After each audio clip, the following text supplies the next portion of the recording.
Dat je daardoor ook kapitale blunders kan maken. Met het gevolg dat je misschien consequenties aan moet gaan verbinden.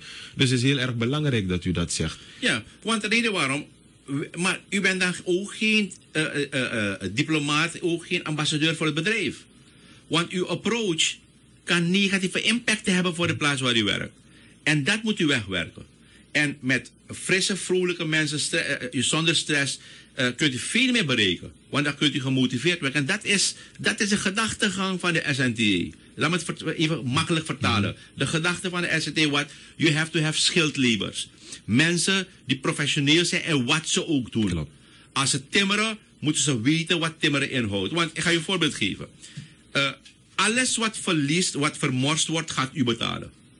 En dat beseft men niet. Ik ga je een voorbeeld geven. Als u een muur laat renoveren, repareren van uw huis, van houten muur.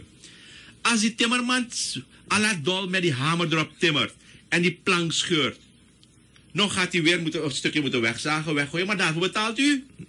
Dus als hij een professional is, gaat u minder betalen voor die renovatie. Want die man moet weten, als hij op die plank timmert met volle kracht, a plank op pretty. Maar dat is zeggen, hij voelt het niet. U gaat het voelen, want u gaat meer meters planken moeten kopen.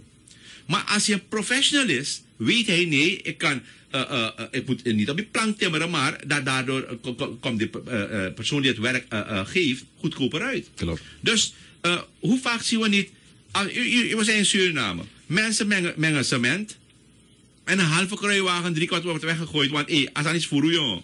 Hij begint draai to kruiwagen. Maar hij heeft nooit berekend hoeveel heb ik exact nodig. Als u schildlabels heeft, schildmetselaar, dan weet hij precies, maakt hij een berekening, zoveel cement heb ik nodig. Dat wil zeggen, u geeft minder uit als u bouwt. Hoe meer vermorst wordt, hoe meer u uitgeeft, niet de persoon die het werk uitvoert. En dat geldt dus ook bij SNTA. Dat is eigenlijk... Dat is schildlabor. En dat gaat de SNTA hebben. Je gaat 2 poten hebben. Die mannen gaan voor het bedrijfsleven. U komt hier, ik wil flessen, petflessen maken. Ja, maar ik heb 30 arbeiders nodig, maar dit en dit moeten ze kunnen doen. Dan moet de SNT in staat zijn om een op maat gesneden curriculum voor u te maken met een deskundige. Dan moet je trainen, dat als meneer Flippersen 1 juli start, kan hij full house starten.